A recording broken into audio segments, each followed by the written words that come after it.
But would U.S. forces defend the island? Yes, if in fact there was an unprecedented attack. After our interview, a White House official told us U.S. policy has not changed. Officially, the U.S. will not say whether American forces would defend Taiwan.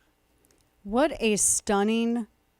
was stunning to witness that in an interview. Welcome back to the program. Your lovable curmudgeon, Dana Loesch, here with you. And that, of course, that was Scott Pelley talking with President Joe Biden for a pre-taped 60 Minutes interview, which in that one soundbite, Joe Biden contradicted the White House policy on China and Taiwan, only for then the White House to immediately walk it right back.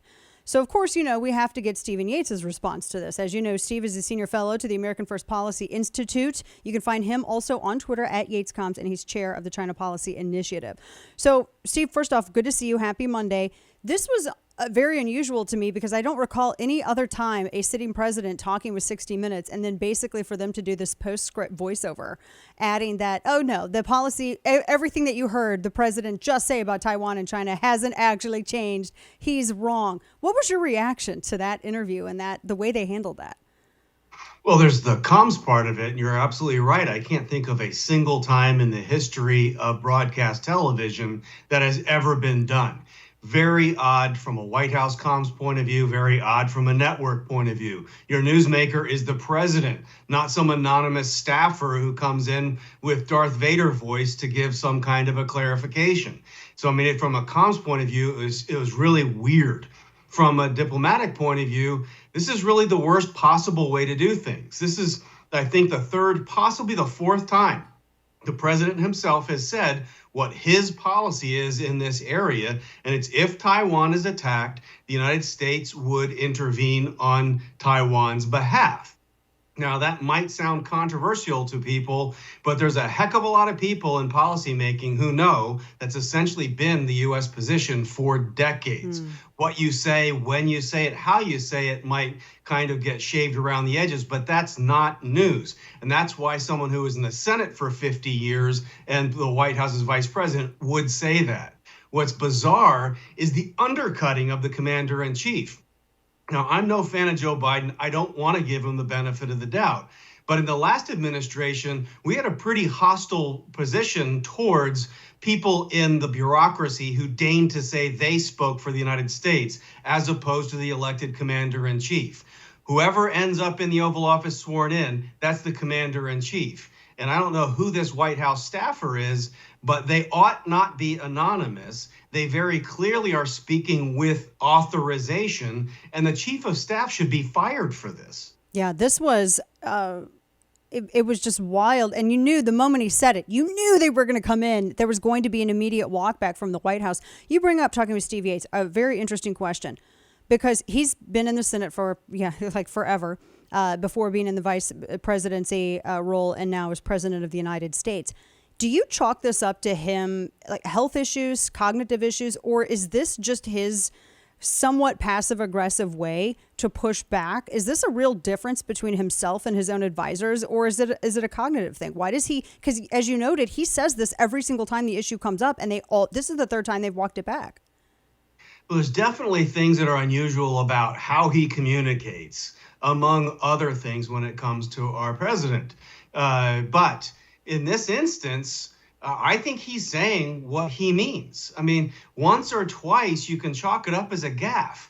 When it's 3 or 4 times, he's saying what he means. And whether you like it or not, especially if you work at his pleasure in the White House, that's the boss. And so you're dealing in a very, very different kind of White House where someone who is unelected, unaccountable, is actually running things, apparently, to the point where they can trump the president live, real time.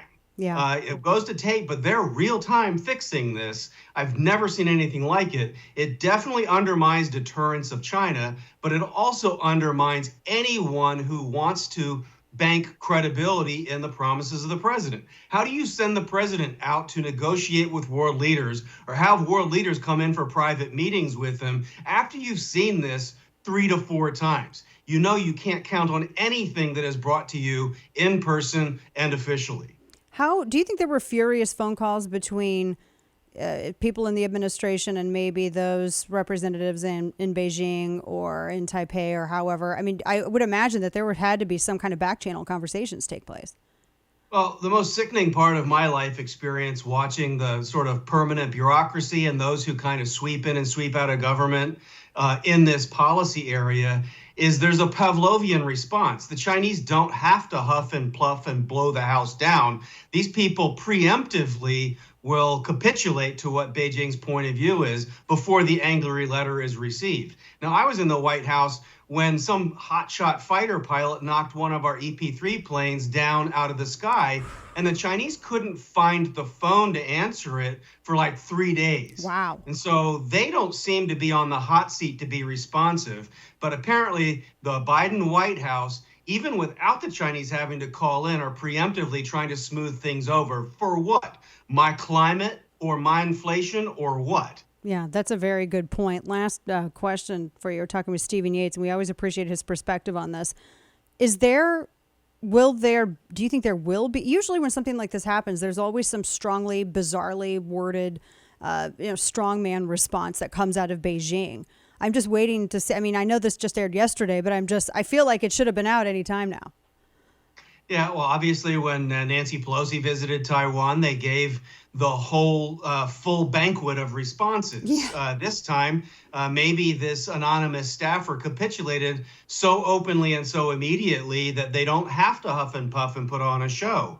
They pretend to be offended. Their poor broken hearts. Their economy is tanking. Their COVID-0 policy is a disaster. No one really trusts them. But, oh my goodness, if you use different words or say, if they engage in an unprecedented attack, we're not going to stand by our friends. Now, Americans can debate whether we want to send our troops somewhere somehow. The president didn't really say that we would, in what manner, intervene, just said we'd respond. And so only those who say we should never respond anywhere can really object. But, this is just the worst possible way because it is the perfect muddle. It angers everyone, satisfies no one, and the bad guys have basically a good day. Yeah, golly, what a mess, what a mess. Stephen Yates, we always appreciate your time with us. Please, folks, go follow him at YatesComms, 2 M's, because he has great insight on all these foreign policy issues. We always appreciate your time with us. You're so generous with us every Monday. Thank you, Steve. Good to see you. Thank you, Dana. Take care. Of course.